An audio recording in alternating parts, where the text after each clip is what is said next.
Presentation is going to go over the titration curve for weak acid and base titrations.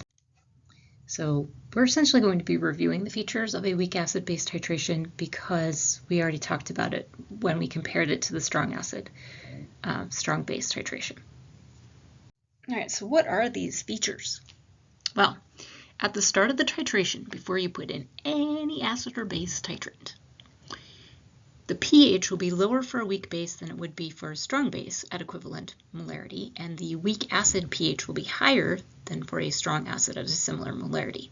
We know that this is because we don't have full dissociation, so we're not getting all the available hydrogens or all the available OH-.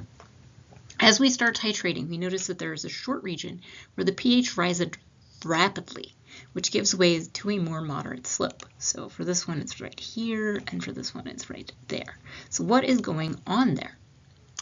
This is due to the titration forming a buffer solution. As you add strong base to weak acid, you generate a conjugate base of that acid, and vice versa for the weak base with the strong acid.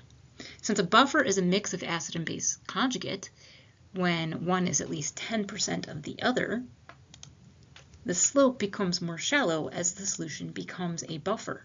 Once the buffer is blown, the slope dramatically increases again. So that's as we go from region 2 to region 3. For the region where the solution is a buffer, you can use the Henderson-Hasselbalch equation to solve for pH. It will make your life easier.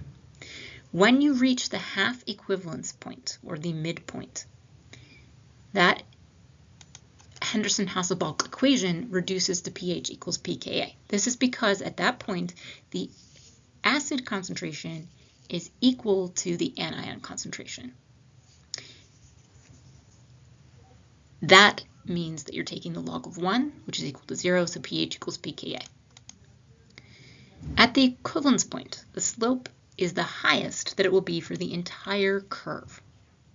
This corresponds to when acid equals base. So for a weak acid, strong base, at the equivalence point, the pH will be greater than 7 because the conjugate base is working in the system. For a weak base, strong acid mixture, the pH will be less than 7 because the conjugate acid is working in the system.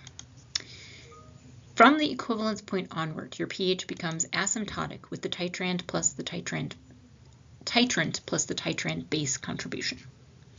The math in this region will use the conjugate ionization equation, which will require some practice to get used to. To summarize, weak acid, strong base, and weak base, strong acid titration generates at about 10% through, and then uses up a buffer over the course of the titration. At the midpoint, pH equals pKa.